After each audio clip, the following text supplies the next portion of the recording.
So there's a need to make sure that your books are in order. That's the first thing, right? And the second thing, for you to understand your books, your financial statements. Not only for you to understand it, but for your bank. If you look at assets and capital, they have to understand it. And also, if you're trying to look to bring on investors, they got to be able to understand it as well. And you want to get access to capital, you gotta have clean books. And that's the thing, so we get you set up with your books. Make sure you take advantage of all the legal tax deduction. And I say legal, right? Legal, I'm Baltimore. I'm seeing some illegal stuff that you didn't like. So you gotta make sure that you take advantage of legal tax deductions, tax credits, tax strategies, so you can get access to capital and be able to grow your business, right? Because years down the line, you don't want to continue to keep on working just in your business, but you also got to be working on your business as well, if that makes sense, all right? In addition to that, I'm also a government contractor with the SBA, so I teach small business classes for the SBA. I teach the booster business classes, so we have the military veterans. I saw a couple, you put your hands up, I saw a couple, yeah. Thank you for your service, give them a round of applause. So I teach a 2-day class, where I teach those in the military how to start and how to grow their own business. And then I also teach the SBA Thrive program, and that's with 30 businesses, a cohort very similar to the Goldman Sachs program. So we teach how to get your business plan in place, marketing, sales, get your finances, HR. So it's a 5 to 6 months program, and we have resource partners to be able to take advantage of these resources. Because unfortunately, I've seen so many people, when they start a business, they don't form it the right way. They make it LLC or they don't. And then if they do, they didn't get an EIN, they didn't get a business checking account, separate your business from your personal checking account. I see that happen all too times because you're commingling your accounts and they expect us to try to work miracles to get it separated. So I'll make sure that you're setting up your business the right way so your business makes sense and you be in a position to be able to, to grow your business as well. So I'll probably talk a little bit more than I should, but it's something that I think is very important, right? How many things does he do? Did y'all hear that? I don't sleep. I hear you. So I hope y'all, I had to ask the young lady to give me a pen. I would suggest writing stuff down because when somebody says, we're moving to you, when somebody says, teach class for the SBA and you're affiliated with that program, that's like a connection that you all can immediately say, hey, you know what I'm saying? And I got my first loan was an SBA loan for $30,000 at a very low interest rate. Yeah. But my point is that write that down, and this is something you need his number. Okay. What's the fun fact? My man, what's the fun fact? You don't sleep. Okay, you let him off the hook. Okay. You're going to try to trip me up. Yes, sir. You got it. That's one of his clients. Yeah. Sorry. Now, before I go into my profile, I just want to say that I'm real proud of my twin brother. Just how hard he's worked, and then most importantly, what he does in the community. Not what he just does for me. I want to start what he does in the community. I don't think he get enough credit for it. Because he's started a nonprofit probably over 10 years ago, and he's grown it to where he's impacted so many people, and he's not charged not 1 cent at any of his events. He does probably 4 or 5 events a year while growing his practice.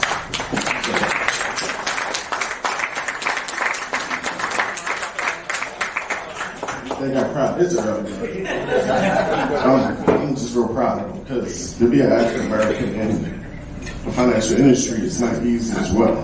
And he's led it with his faith also, which also he uses clients that way as well. So I'm just proud that he stuck to his faith, to his hard work, and to what we've learned from our dad, who's worked hard to why he's successful today as not a businessman, but as a husband, his beautiful wife right there. I'm crying out.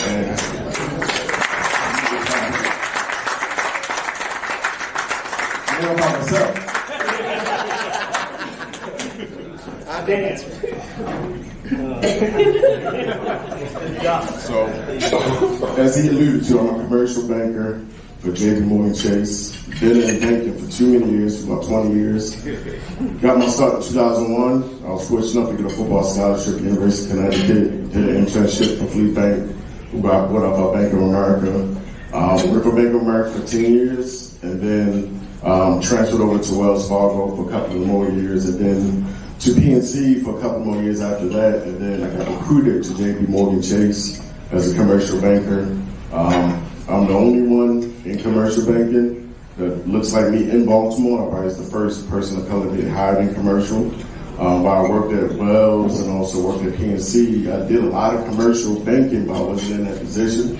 And it just wasn't an opportunity for me there. So I finally got an opportunity at JP, who saw my skill set and my talent and my experience and gave me an opportunity. And so I've been blessed to where I've made an impact there. Aside from what I do for JP Morgan Chase, I also invest in real estate. I own a couple multi-families. I do development. I flip properties. I also own a transportation business. We have 20 employees. I have a contract through FedEx. Just had another contract through Amazon where I have to hire 20 more employees. So I've been growing that side of the business as well.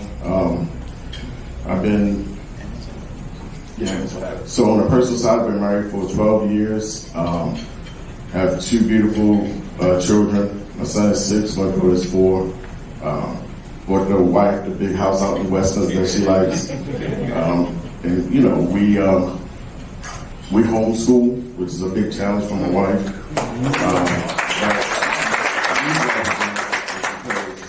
We don't agree what's being taught in schools, especially because of our faith, and we want to give them that Christian foundation. But it's a big challenge homeschooling because my wife has to be the principal, the counselor, but she allows me to go out what I need to do because I go out and I work. But I also make sure I lead in my home with our Christian faith as well, that I don't try to work too much. Because a lot of our households, a lot of times the women lead with the Christian faith, and I want to make sure that daddy is home leading in the Christian faith, that they see that.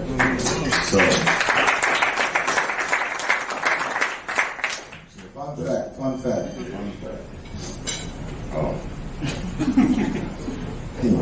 It could be anything that somebody doesn't know about you. Like my wife. I want to make it easy because, you know, I'm a Ravens fan. Fun fact, I love buying clothes. I love fashion. Okay. I love clothes. I know that's right. What's your favorite store? My favorite what? Store.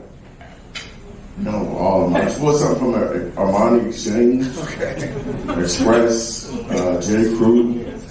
I know that's right. You know, these brothers is from Baltimore. When they say 2, I talk about 2. You should always tell somebody from Baltimore with that thick accent. Okay, so now I'm gonna tell y'all. I remember when I was a teacher, I would always go to meetups, and I was trying to get something out of it. What are they doing that I can take and do myself? Because these brothers are successful, so what can I learn? What connection can I get? So in addition to hearing these things and understanding what their background is, my goal is to extract as many nuggets as possible that we can copy. Or it'll give us a good idea of something that we can do. Does that make sense? If it makes sense, say yes. Yes. All right, so let's go back to the SBA, which I think is important. I gotta go there. I have to go. Well, we can talk about a lot of things, but I want to go there because I think that some of these people here can take advantage of that. So you said you teach classes at SBA, but I thought I heard you say it's for people trying to get government. So my question was, are you able to give anybody any nuggets as it relates to how to potentially get a government contract? Is that a part of what that role is, or no? It's a part of it, but I think the key thing is you have to start with the startup first. Okay. All right. So when you start your business, you know, whatever location that you're in, your local, Baltimore County, Baltimore City, each county has something called a Small Business Development Center. Have you ever heard of that? Yeah. Small business, and it's connected with the SBA. One of the things that I see, people don't take advantage of the Small Business Development Center enough when they're looking to start a business. They just go by what Joe Smo tell you to start a business, and it's not formed the right way. Right. Or you look online and you go on LegalZoom, amen, and you're paying thousands of dollars on LegalZoom, which you should be paying for, which only costs maybe $150 to form your LLC. Or if you go on Maryland Business Express, right? I highly recommend, the first thing is like what you going to name, that's half the battle right there. And then they will do a search for you to make sure everybody else has it. So I highly recommend you connect. And that's what I did when I started my business. When I, worked for, I started off at Mass Mutual Financial Group. working as a financial advisor, got my insurance license, got my investment license, and also the tax. My dad had his own tax practice for 15 years. And then I worked for over 5, and then in 2005 I decided, my dad decided he didn't want to do taxes anymore. And then in 2005 when I was at Mass Mutual, the culture was about selling product, it was about eating quota, and it was about cold call. And I didn't like that. And they also told me that don't target anyone that doesn't make more than $100,000 a year, right? If they don't make more than $100,000 a year, that shouldn't be your ideal, target. And I didn't like that because I know there's people that, make over 100,000, and then also I know people, well, I don't know that many people at that time, even some, but I knew more people that didn't make 100,000. I knew that the same goal objective for those that made 100,000, over 100,000, had the same goal objective that didn't make over 100,000. The goal is lack of resources, education, and nation resources. So that's when I left and I started my own practice. I always wanted to create jobs and not just have them. I always had entrepreneurship, spirit. So the first thing I did was I went to the SBA. I went to the Small Business Development Center, and it's free, right? You get to meet with a small business counselor because it's already paid for through your taxes, government funded. So I sat down with them to help me put together a business plan, help me put together a market plan, and I got an SBA loan when you use that Bank of America, $10,000. So you get a 7A SBA loan, right? Now, there are certain industries that the SBA is not going to lend to. Just going to be honest with you. Real estate is one of them. I'm just going to be honest. So if you are flipping properties, if it's investments, yeah. If you're, I'm just going to say, if you're flipping properties, then I will give you, money for that. But if you are running your business and you had your business for a couple of years, and say you have a home office, right? And you're looking to get out of that home office and you want to have office space. One of the things I always recommend, think about buying your office building as opposed to rent.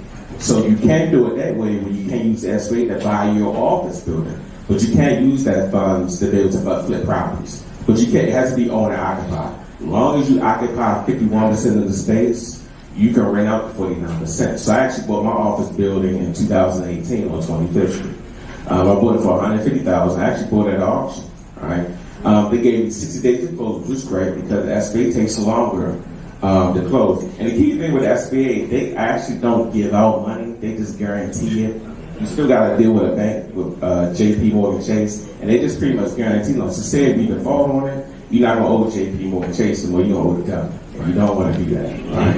You don't want to do that, right? So I put up $150,000, right? I put down $15,000, and I bought a mixed use. Anybody know what a mixed use is?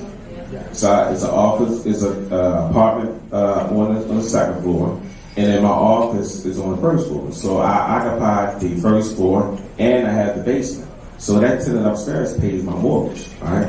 So I bought it, and then 2 years later, I bought it for $150. It appraised at $225 2 years later. So what you think I did 2 years later? I refinanced it, poured cash out, I bought another building, and I kept on buying, right? So you want to make sure, but before I could do that, I had to have my books in order. I had to produce profit and loss statements, had to produce balance sheets, and I had to produce projections for the next 2 to 3 years. So I highly recommend you want to put together like a bail team is what I recommend. That's your banker, right? I see you writing it down. Banker. Your accountant, your insurance, and your lawyer. You want to make sure you have this team because this team is going to help you to grow your business. Because eventually you want to be able to actively and then turn your active business into a semi-passive business so it can work for yourself. And you're not just working by yourself, but working for yourself, right? So you want to make sure you're setting up your business that way. So you want to, take advantage of all the resources that are available. So I highly recommend going to SB Gov website. They have a lot of information on government contracting, on access to capital. Even if you're looking to do business overseas, I'm looking at doing business overseas. They have an international business, SBA International. If you want to, offer services and actually open up a business overseas, they have funding resources for stuff like that. So I highly recommend you take advantage of these resources as much as possible. Can I add something? Yeah. So, another great thing about the SBA, I use the SBA loan to buy a business. So we always talk about starting a business, but we really don't have those conversations about buying a business. And me being in the middle market, I see acquisitions all the time. So one of the things I did, I made an offer on a business, on a transportation business that was in business for 4 years already. Did over 1.2 million last year, and I bought it this past April using the SBA loan, putting down 10%. So I didn't have to start everything. I already had something going on with the transportation on a smaller level, but then I saw this business and they picked me out over a bunch of other people because, of course, I had my stuff in order, had the deposit, had the cash, and I ended up buying the business, which came with the 15 drivers. I've grown it to 20 drivers, came with the manager and the contract through FedEx, which allowed me to also to get this contract I have through Amazon right now that I have to start growing. So that's one of the things we start looking at. It's great to start a business, but let's start having conversations about looking into buying a business as well. But just make sure you have all your things in order so you're able to purchase that business. Are we taking questions? Buying a business, the key thing there is due diligence between the day you sign the agreement and the closing day. Not just looking at the financials and the tax information, but the underlying information behind the financial and tax information. Contracts.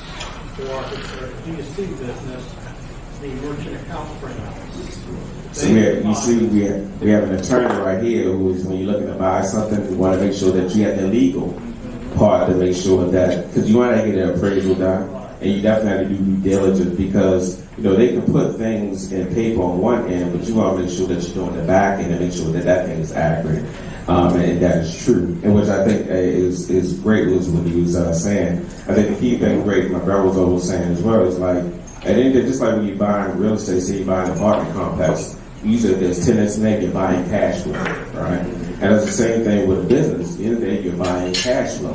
But you also want to make sure that that cash flow is legitimate. You got to do your own due diligence. That's when you ask for rent rolls. And even for that, I ask for bank statements too, because rent rolls, they can plug any number in, and I'm being honest with you. So you want to ask for those bank statements and make sure those bank statements are actually matching those rent rolls. You got to do your due diligence. It's always good to have legal counsel. Me and my wife, we just met with our estate planner, Will, on Wednesday, right? Because he's my estate, he's my real estate attorney. So anytime as I do bigger deals and I'm doing after bigger contracts, you got to have an attorney that's going to review everything and try to catch those blind spots, right? Because you have a lot of information that's in it, and a lot of it's like gibber jabber. You don't know what it means, but you want to have someone that's going to break down and also negotiate for you as well too. Because this is what they offer doesn't mean that's what you have to accept. And that's why you want to have legal counsel where you can negotiate, back and forth. I think. And the SBA will pay for those legal fees. You can include that in the SBA loan. And you can include working capital. I'm sorry. No. And you include working capital. A lot of times they give you working capital when you're looking to buy that stuff as well. And there are SBA fees in that. There's a guarantee fee because they have to guarantee. Now, if you are military veteran, they waive the fees. It's a 2% fee. You don't have to. Just make sure you have your DD-214. That's why I asked how many military people in there. There's a DD-214. You have to show that you are a military veteran. I'm smiling because so many meetups, the people up here are selling something. I might have said that already, but I'm going to say it again. They ain't selling nothing. They're offering truth and information. I bought a book called Buy Then Build, what was it called? It's your book? No. I bought it. No. But they were in the book. They were saying that 3% of businesses do more than $1 million, and they were saying that the SBA will finance those businesses if you acquire them, and you have to put up somewhere between 5 and 10%. And often it's cost more money to start a business than to buy a business. But nobody thinks of buying a business.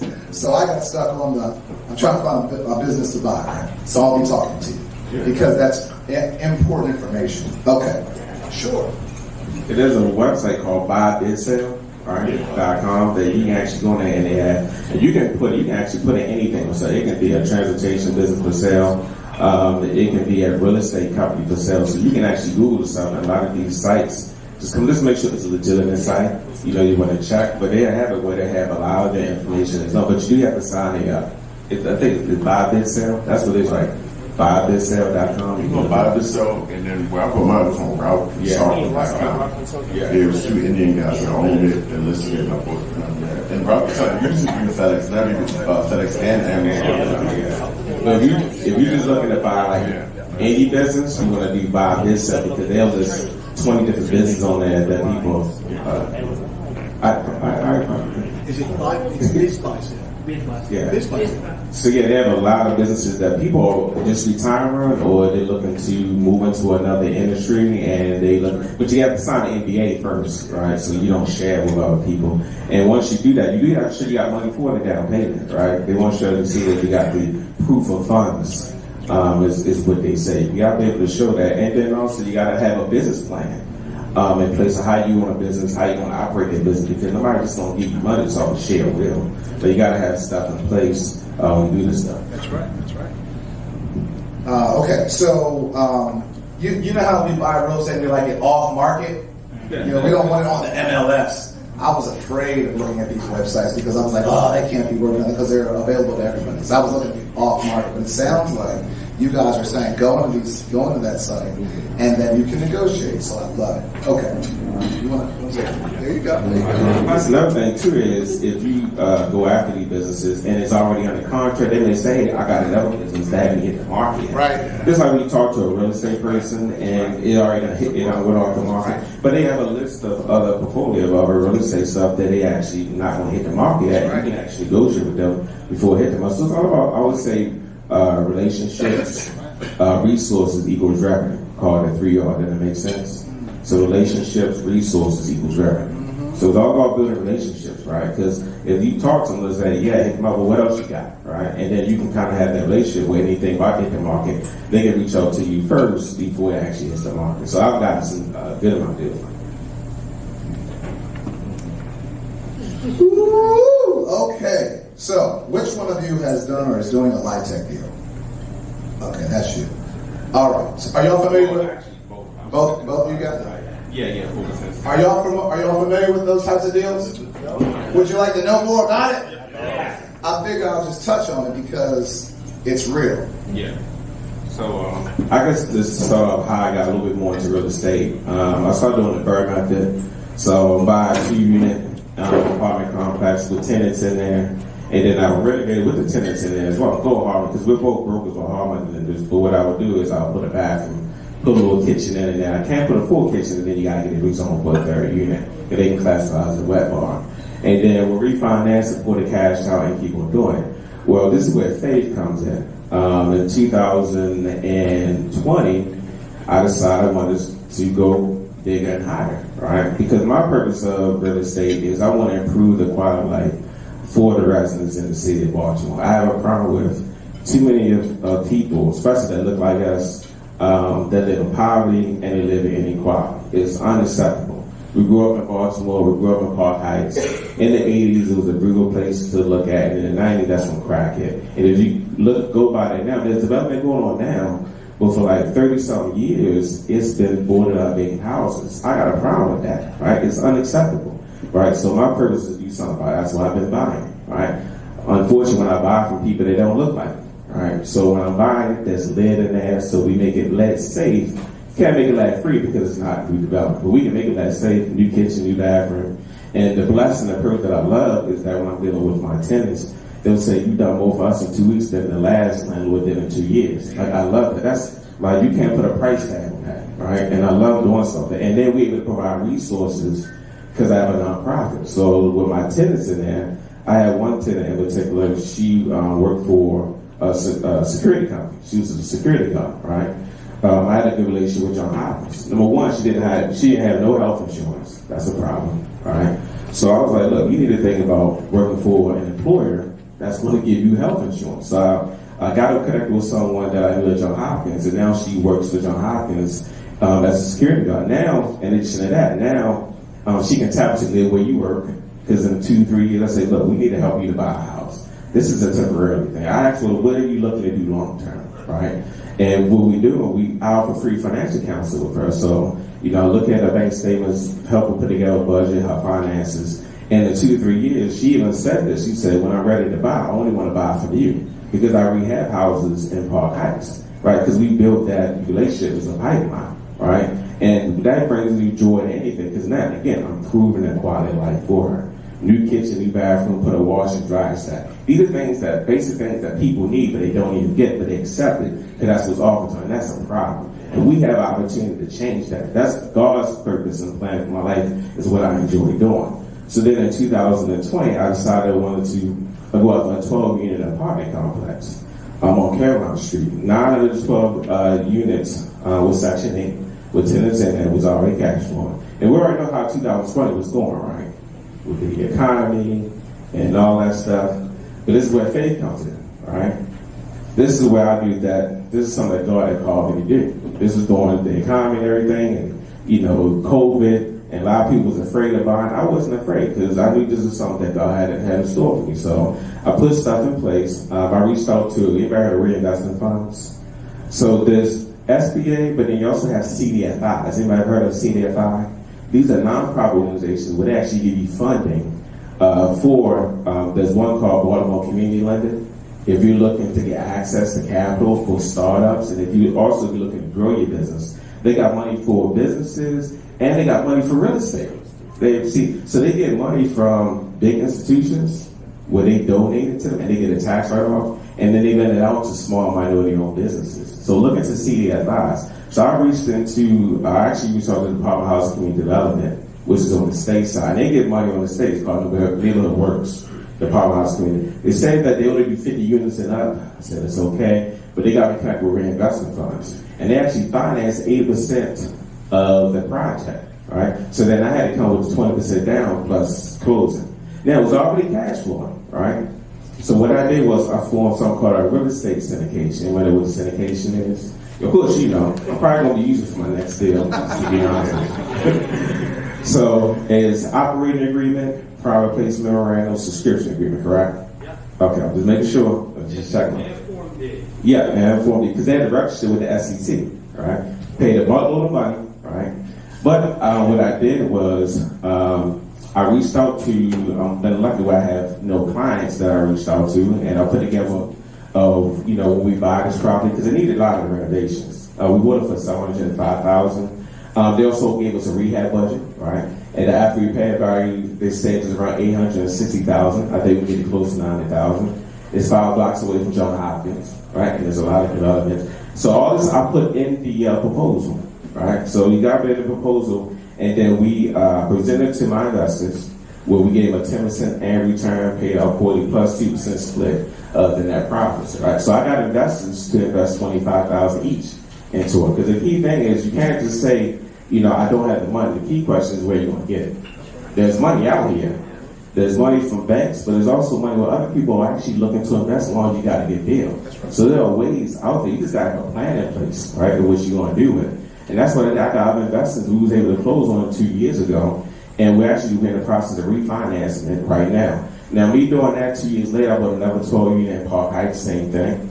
And I have a lot of other developments in Park Heights. Then in 2000 last year, there's 2 lots that came up in Park Heights on the 4,000 block that the city was offering. And I was able to bless the farm form a good relationship with the city. So I actually reached out to my development consultant. His name was Armstead Jones, doing the board of the Smart Development Collective, where he's done, I rehab house, but I never done any development.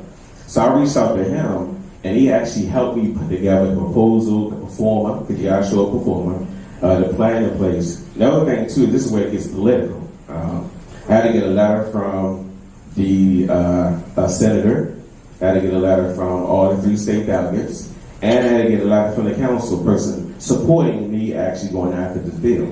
So I also got a letter from the bank said that they would finance it, right? And then the way the 4% lifestyle tax credit to get what you was talking about is I had to bring in, I'm sorry. But I had to give y'all a little story when it comes to that, because you want to go after it first, but a lot of times they want to see your portfolio. Right. They want to see the things that you've done first before they decide they want to give you a bigger project. Right. Community enterprise partners. I'm gonna have an enterprise. So what enterprise is, they are a developer and they also give us funds for real estate projects. But I have to bring them in as the part of I'm a developer, but I also got to bring them as a developer too, because they have experience doing 4% light tax. That's the first step. You gotta connect with a developer that has experience doing light tax credit. They got 4% and 9%. I'm going after the 4% because it has it's a little easier to get. There's an income requirement as far as the tenants that are in there, and as far as the demographic and everything. And the way it works is, you apply for the tax credit through the state, the Department of Housing and Community Development. It comes from HUD first, and the money actually goes to the state. You apply for it through state, but the state is not even going to accept the application unless you bring in enterprise community partners. Wait. Oh, clear the mic real quick. Just tell them what it is. Because I think that you're ahead. I know. But there's a process to it, I understand. Right? I'm saying, do you all know what the low-income tax credit, what those types of projects even are? No, I don't think they even know what it is. Well, yeah, that's all I do too. Okay. I'm just saying. Okay. So the way it works is that you get the tax credit from the state, right? So once you get the tax credit, you actually sell that tax credit to a financial institution, right? Because you need the money to finance the whole project. Now, the financial institution get the credit off it because they're looking to save money on taxes. You get the money from the financial institution. That money in cash, you actually use that to finance the whole deal, right? Because you can't use the tax credit for the deal. You need somebody to give you the money for the whole deal. So that's pretty much how the 4% high tax credit works. So that's gonna bring home. I'll tell you this much. I was the kid in school that did not raise his hand because I didn't want to look stupid. I've always been that way. I did not understand long division in 4th grade. And I was not going to raise my hand in Miss Bell's class. No. And so I do not care how stupid I look, but I try to sense the room. And but the reality is I haven't done that. And so, this is my first one too. my man. So, I'm gonna just leave it there, and I wanna. So let me see. 2 o'clock. No, we're good. No, we're fine. Are y'all not ready to leave, right? Yeah. Okay. I wanted to get over here to this question I had about this transportation company. I know you bought the transportation company, and I wanted to hear more about that. And the reason why is because you acquired it, right? You acquired it. You bought it. Not sure if you had any history, like if you knew anything about that industry. But what I sense, at least from my standpoint, being a teacher for 10 years, I was just trying to switch careers. I had a job, and I was like, man, I need to get out of this job, and God had not necessarily called me to anything specific. It was just something else, okay? And so people in this room, some people are rooted and have 100 units, and other people have a job, and they're just trying to get some direction. And so I'm trying to cater to everyone. So when you just talk to us about, did you have a background in the transportation industry, or did you just make that, talk to me about that acquisition and what you knew and how to do it per se, or not necessarily with transportation, but just in general? I was just looking for another investment besides real estate because I wanted to diversify. I didn't want to have everything all in real estate. Plus, during the pandemic, FedEx and Amazon was at my house every day. Okay. So I was like, how do I get into this game? Okay. So I just did some research and I saw that FedEx was paying independent contractors and so was Amazon. I tried to go through Amazon at first. I think I got denied maybe 2 straight years. And then I got a contract through Dolly Inc. I think I had to get something delivered. And when people deliver, I asked who to use the Dolly Inc. So I was able to hire some people using Dolly Inc. So they gave me a little bit of experience where you get opportunity to do a pickup and delivery because that's what FedEx and Amazon is. So when I met with FedEx, I told them that I had some people that had some trucks and I just hired just for that. They felt a little bit more comfortable that at least I had the transportation business since 18 and I was kind of dabbling in that area. So that helped out a lot. The next thing was pretty much just getting through the deal, just getting the opportunity, finding that opportunity because when you go through these contracts, a lot of people's going to make a bid on it. So since I made a bid on it and all my information was just kind of straightforward and clear, was able to show the cash deposit and also just show my experience, they felt more comfortable. The sellers felt more comfortable just going with me, throughout the deal. They turned out maybe about 20 or 30 people. So, that pretty much just helped out just having my experience in the background. And also, like I said, I was doing some stuff on the transportation side. So, of course, the next step was meeting with FedEx, meeting with like the two top people that were there that runs the whole, building and the whole facility. So I met with them and they felt comfortable with me taking over the business. Because the owners that were there were two Indian guys that were selling it, and they were running the operation, but they were not running it efficiently. Right. The drivers was running it. So when I took over, I put a lot of systems in place, I put a lot of order, I put in operations. Safety is important. Like if you're not wearing your seatbelt, you're suspended for like 2 days if you don't show up. So that wasn't happening before. So FedEx really liked it when I came in and just put in a lot of systems, because you have to have order. And a lot of those drivers are stayed, and some drivers we pretty much had to let go because some just didn't have the right, attitude. But I came in and I made sure that they're paid well. Every time we have a meeting, I bring breakfast for them. So I try to show appreciation and all those things. Like to my managers for their, if they have a son or a child and it's their birthday, I make sure they have that day off so they spend time with them. So I try to do little extra things just to show appreciation. So certain things like that. Okay, this is not about nuggets, but this is about bio. I want to know your father. How did he impact your life? Man, they ain't trying to get Nick cry. My boy.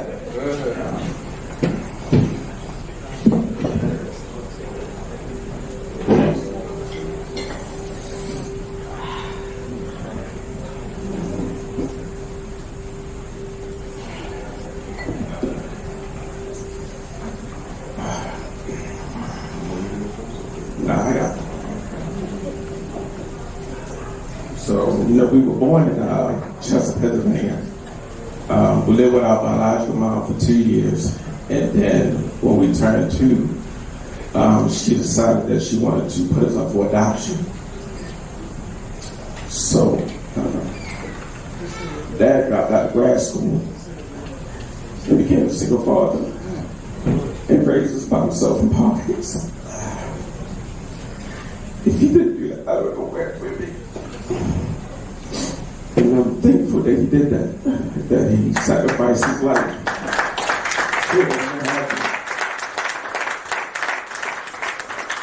It wasn't easy. It really wasn't. He was a teacher for 5 years. So, trying to raise 2, and our grandparents and our aunt was there to help. But the first 5 years, I knew it was very rough for him because trying to raise 2 young boys on the teacher side was tough. And then eventually started working for the government.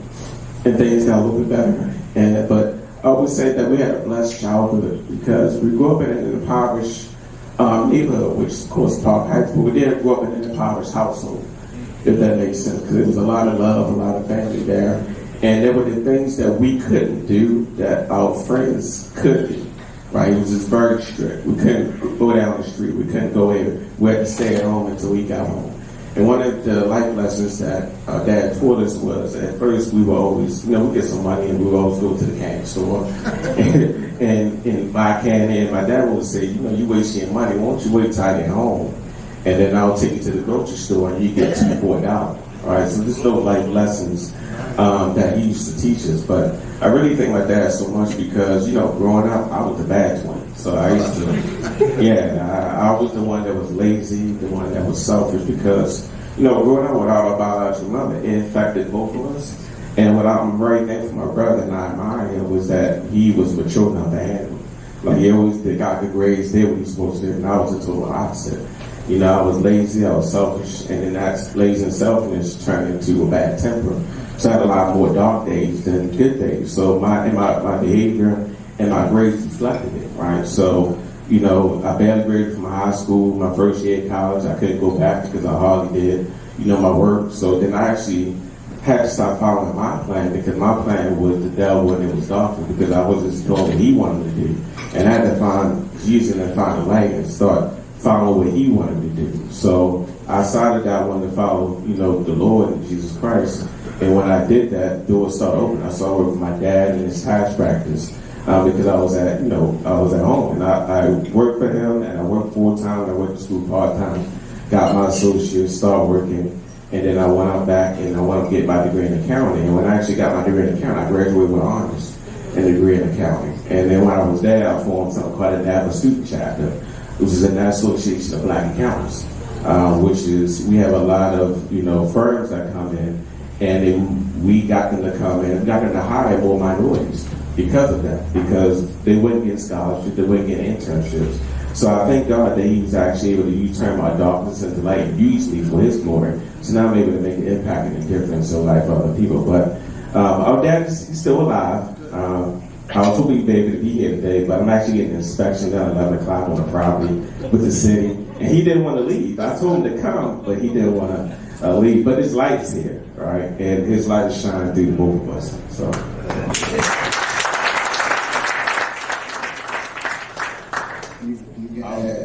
I'll make it short. So, our life definitely would have been different if we didn't have our dad, not just in our life, but present. You have a lot of households where dad is there, but he's not present.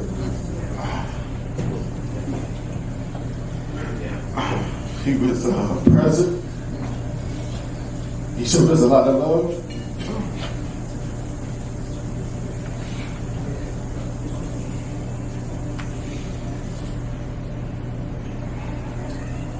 And we were just very fortunate, especially where we grew up at, when we saw a lot of our friends didn't have their fathers. And I just remember my dad would come outside and you wave his arm and all his friends would run to us, and he could fit wherever he could fit in his car and take us to the park.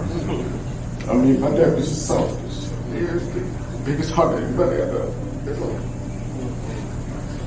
And the most important thing that he gave us was a Christian foundation, a relationship with the Lord. That's the most important thing. I know we talk about leaving inheritance, and inheritance we talk about buildings and money. Like sometimes that's not the best thing to leave for the children. The best thing that my dad left for me was inheritance, and that relationship with God. And that I'm living for him, and I want to bring people to his kingdom. That's what I'm installing to my children. That's my inheritance. Of course, I've been in real estate, and I got business.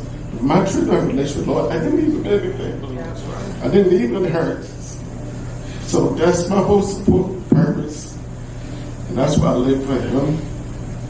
And that's why I don't allow the world to tell me what my children are going to be. It's important that we not just have men, and nothing against I don't want to fit anybody, but men are being demasculated. And we need men. And my dad raised me to be a master, godly man.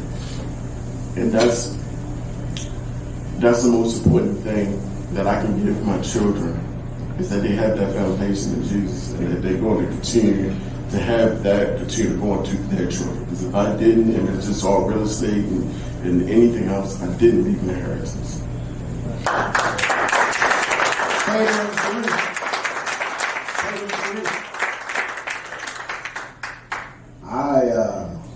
I was going to add that, actually, because we have 30 more minutes left, I think, for England. Now, I'm going to tell you right now, that's where you end.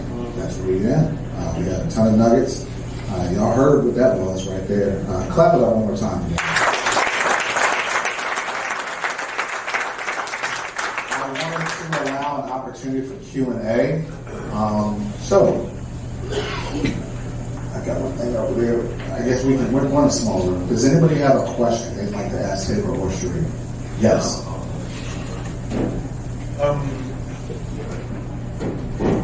My name is King Agugo. I'm originally from Nigeria. I'm an entrepreneur. I've owned a business in America for 15 years, but never lived in America until 3.5 years ago. I used to visit America because in Africa, I was in security business. I owned security companies in 6 countries in Africa. But something happened in my country that made me to move down, which is economic bastardization and corruption. My business was primarily giving assistance to government institutions. So when that fell off because of corruption, I started to come over here because I already have something going on. Now, I want to touch on a few things. Number one is I figured out the kind of love. There's an enigmatic love that I felt in both of you when I came in here. I never knew that you guys are related, even though but because you have a little bit, grand, if it's Spanish, they say grand body build figure than your brother. So I couldn't put it together. But I saw passionate love. And then I saw something different from the brother, the way he served this woman. I never knew, but the service made me to know that this must be the significant other. So I want to say thank you for being such a great example to all of us. I appreciate that.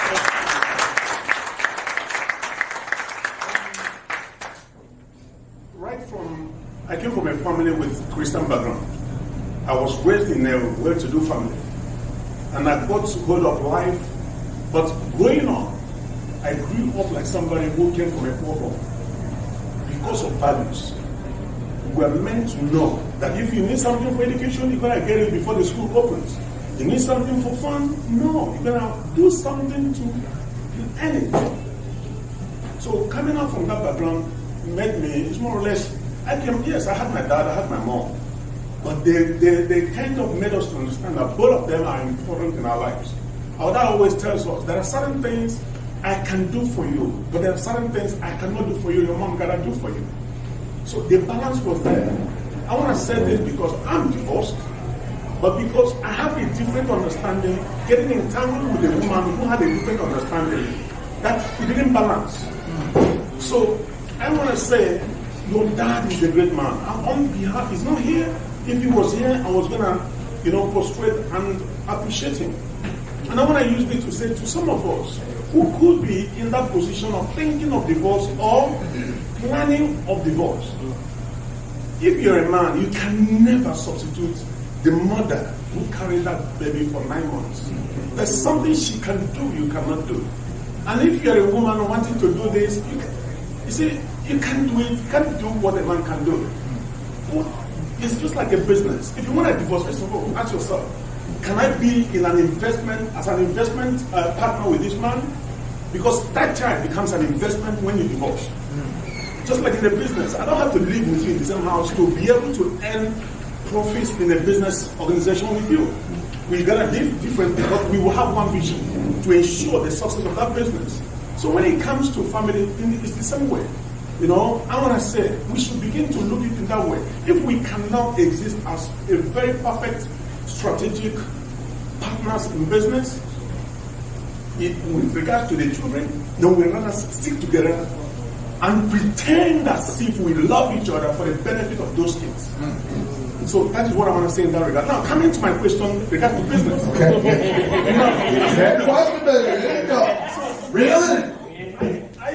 Having been here for 3.5 years, I've been able to, get into up to 6 different businesses, which are all doing well. And recently, I began to see, I hardly have 3 hours of sleep every day. But now, I had to start systemizing what I'm doing. So that when I'm sleeping, I'm still, the process goes on. I'm still making money. I don't have to have a very, well-styled, HR training and stuff like that. Now, when it comes to real estate, because from what you have just described, said, it shows that you have moved from a businessman to an entrepreneur. And now, what kind of system do you have in place? In as much as you hear, like you said, your father is taking care of something for you. What kind of system do you have in place? Or do you intend to have in place that will be able to systemize your operations in real estate?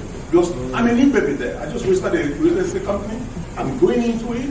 That's number one question. Number two question is, for somebody who has a startup capital, right? How can I get into real estate? What is the process? Say, for example, 3 months ago, I opened my real estate business. The capital is not the issue. But what is the process? What is the number one? So systemization.